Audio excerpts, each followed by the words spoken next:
Hey, I want to talk today about post-adoption programs. I have traveled to a lot of shelters and rescues, and I've made over 200 visits now in 16 states. And I feel really strongly that we've got to do something different. And I haven't seen anybody doing this. I've heard people talk about it, and maybe they've done something here or there, but I haven't heard a formal program with this idea. And so I want to talk a little bit about post-adoption programs. Right now, owner surrenders are the topic. So many dogs are being surrendered to shelters and coming into shelters, and it's happening everywhere. It's not just the South anymore. It used to be the South, but now it's everywhere. Everybody's getting these dogs. And I know most of those dogs probably didn't come from that shelter, but some of them did. And it used to be historically that 10% was a normal number. 10% was kind of like, even if you're doing everything right, you're doing all your due diligence, you're screening your adopters, you're giving them healthy dogs, you're being transparent about the situation, the dogs, qualities, all of that. Even if you're doing all of that, 10% is still kind of the norm. I have a feeling that number's going up. I haven't seen numbers on it. I don't know if anyone's collecting that data. I mean, someone probably is. But I don't know that they're going up. I can just say from personal experience, from being in the shelter so much, that I think it's going up. I think it's creeping up. So I want to talk today about post-adoption programs.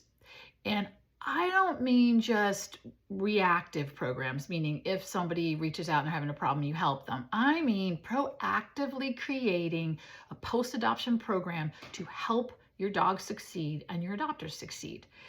So here's a couple ideas for doing that. And then I'm going to tell you all the reasons why you should do that. So if you have to convince yourself to do these things, stay tuned. I'm going to convince you. But first of all, a couple of the ideas that I've thought of, and there's probably a ton more, and I'm going to keep thinking of them. But a couple of them I thought of them. One first is just doing check-ins. Doing a check-in by phone, not necessarily. I mean, if you have to do email, fine, but phone's better. Do the 3-day, 3 weeks, 3 months thing. Maybe just start there. Put it on your calendar. This dog was adopted this day. 3 days later, someone on staff is going to contact them. 3 weeks later, they're going to contact them. 3 months later, they're going to contact them to say, how is it going? How can we help? What issues are you having? Do you need anything? Those kind of questions, so that you're just checking in. So just having some kind of definite check-in program that is scheduled and happens. The next one would be, and this is one I love, is to offer some kind of classes, especially for puppy adopters. Some kind of free class. Your staff already has the skills to do this, and hopefully you have the space. If you don't have the space, find the space. You can do the space at a dog park. You could do it in a church hall. You could do it in someone's backyard even. I don't know. You could do it in your parking lot.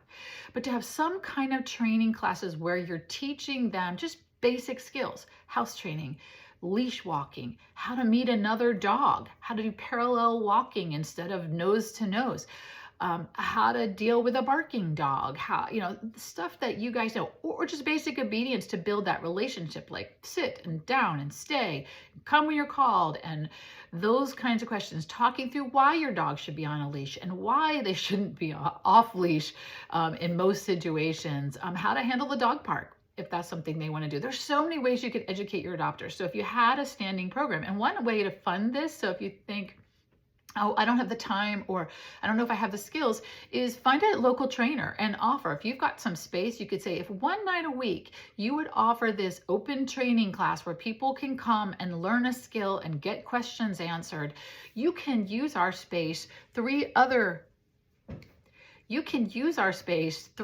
nights a week, something like that. So I think that if you could do that, you would definitely become a resource. You're a place they can go, they know they can go for help. Especially important for puppy adopters. In fact, I would go so far as to maybe require it. You can adopt a puppy from us, but you're going to have to come back for the next 4 weeks, once a week, for class. I mean, and it could be playgroup time for the puppies. It could be learning a skill. It could be sharing notes, sharing ideas. But having this post-adoption training available to your adopters would be an awesome way to teach them to be good adopters. Another idea is to assign a mentor, and maybe that mentor is a staff member, but maybe it's a volunteer, and down the road maybe it's another adopter, somebody who's adopted from you and done well and is a good dog owner. That person could become a mentor who does those check-ins or does a weekly call, just to say, how's it going? Do you need anything? Do you want to get together for a walk? Those kinds of things. So having a mentor program would be another really cool way to build your community and build your post-adoption success.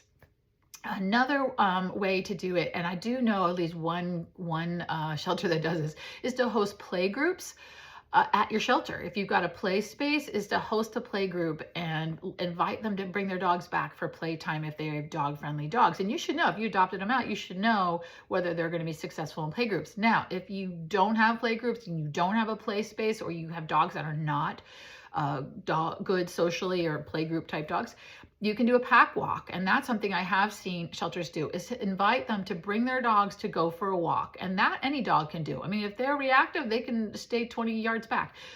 But bringing them, meet at a park, leave from the shelter, leave from somebody's house, whatever. Doing a pack walk, and that walk time is so good for the dog socially, and it's good for people. The conversations happen, that side-by-side conversation a lot of times can be very powerful, and connections will be made. So those are just 4 ideas. I know there's probably a bazillion other ideas, and I hope they come out, but if you have a great idea, please share it with me. So those are 4 ways to do a post-adoption program, just 4 possibilities of where you can start, things you can do to have a post-adoption program. Here's why you should do it. And here's 7 reasons why you should have a post-adoption program if you have a shelter or rescue. The first thing is, of course, it's going to help the adopter.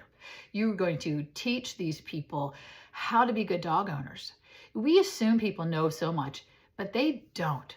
So many of the people who come to adopt a puppy from me when I have foster puppies are like young couples. It's their first dog together, and it's kind of practice for being parents, but they've never really had a dog. They lived in a family and their parents had a dog, but they didn't have a dog. So they don't really know a lot. They don't know, they may not know about heartworm preventative. They don't know how to handle the, people knocking on the door. They don't know general dog stuff. So you will help the adopter by providing this kind of resource, and especially if you are in a position to kind of require it a little bit, because egos are such that, oh, I am a good dog person. But having this resource and strongly encouraging or even requiring them to take part in it, you're going to build better adopters. And those better adopters are going to come back to you again. They might even get so confident they come back and adopt a second or third dog. So building better adopters is a really strong reason why you should have a post-adoption program. The next one is, it helps the dog, right? That's why we're doing this. We're trying to get them into good homes. If you have a post-adoption program, you have a chance to create that good home and help that dog succeed. You're giving that dog a better chance at succeeding. So that's a huge, huge reason. Maybe it should have been my number 1 reason why you should do this, is to help dogs succeed in their adoption. The third reason is you're going to increase your adoption pool. Here's why. Those adopters who adopt from you and then get follow-up help and maintain this connection and develop a relationship, and possibly even become volunteers or mentors or training people or whatever for your post-adoption program, those people are going to tell other people. They're going to say, hey, you should adopt. This is what happened when I adopted. You're going to increase that pool. So the people who maybe are skeptical of shelter or afraid there's something wrong with those rescue dogs, they're going to hear that and be like, oh, really?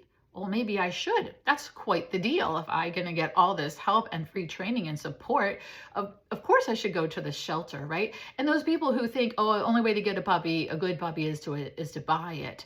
They're going to think twice, right? Because they're going to say, wow, I could pay thousands and get zero support and have to pay how much for the veterinary care and spay, neuter, and all of that if I buy a dog, versus I can adopt a dog for a couple $100 and I'm going to get all of this. So you're going to increase your adoption pool, and that's what we need to do, right? We need a bigger pool of potential qualified adopters who can offer a good home. So that's the third reason. Fourth reason is you are going to build relationships between the adopter and the shelter. And that's important. You want to solidify that relationship, because those people, when they have that strong relationship, that's who's going to support your fundraisers. That's who's going to donate. That's who's going to come become a volunteer. That's who's going to bring other people there. That's who's going to advocate for your shelter. That's who's going to become a foster. Building that relationship means that they're going to come to you if they start to have an issue long before it's a crisis. So they're gonna reach out because they've got a relationship with you. So if they've got some little problem that's happening, maybe their dog stands at the fence and barks all day at the neighbor, and now their neighbor's calling the HOA or whatever, you're gonna be able to help them with that before it becomes a real crisis and before that dog comes back to you. So building that relationship, that's so important. And that is the fourth reason. The fifth reason, and this one is really important too, because I meet so many shelter directors and volunteers and staff and fosters, and I know that we emotionally invest in these animals. And that's the one thing people will say, I couldn't volunteer or I couldn't foster because it would break my heart to see those dogs go. But if you have a post-adoption program, they're going to know where those dogs went. They're going to maintain that relationship. They're going to get to see the happy ending beyond them walking out the door. They're going to get to see how great and successful they are. So that's really important. You know, emotionally, it is hard to do this work. And the payoff is knowing that dog got a good home. But do you really know it got a good home if the last you see of that dog is it going out the door?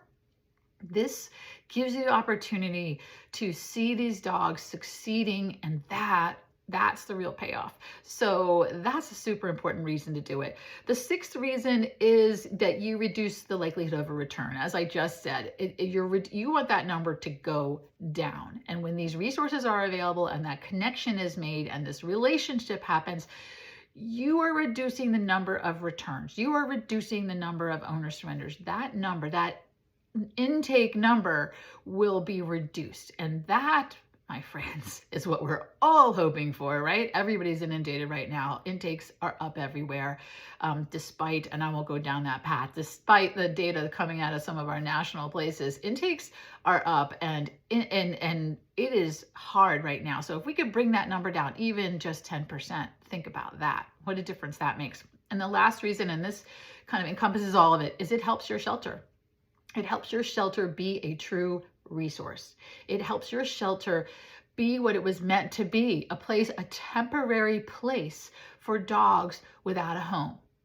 And doing this post-adoption program builds a community. It builds a community of dog-hearted people who care about your shelter. So the next time the budget comes up for a review, or the next time the shelter needs an addition or a new building or whatever, you're going to have this huge community who love this shelter, and they're going to vote yes. They're going to say yes, give the shelter what they need. Yes, they need new staff. Yes, they need a new transport van. Yes, they're going to all be yes people for the shelter. So you are helping the shelter. So a post-adoption program of any kind, start anywhere and build from there, is going to help you succeed.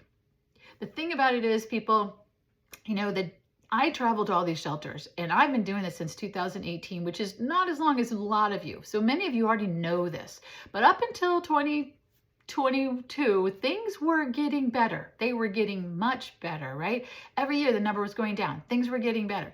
Since 2022, the numbers are going up. More dogs are dying. More dogs are being turned away from the shelter. Stray populations are exploding. It is getting harder and harder, right? We have to do something different. The programs, the policies, the things that we were doing, all of those practices that we were doing that were making progress, they're not making progress anymore. They're just keeping us, treading water. And most of us are drowning. We have to do something different, try something different. So even if none of what I just said convinces you that you should have a post-adoption program, try it anyway so that you don't drown.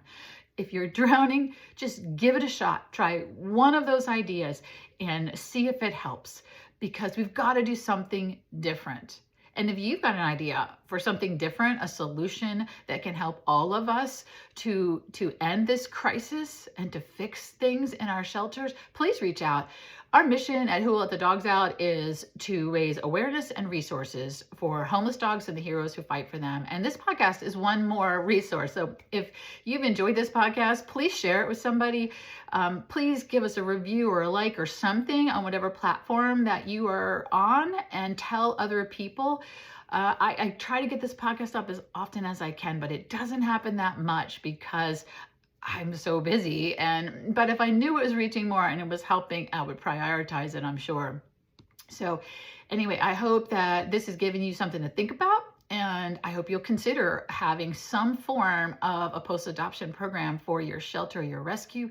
And if you want to talk more about it, reach out. I am always ready to talk shelter and rescue with just about anybody. And you can learn more about the work we do at whowillletthedogs.org. Thanks again for listening. And together we can let the dogs out.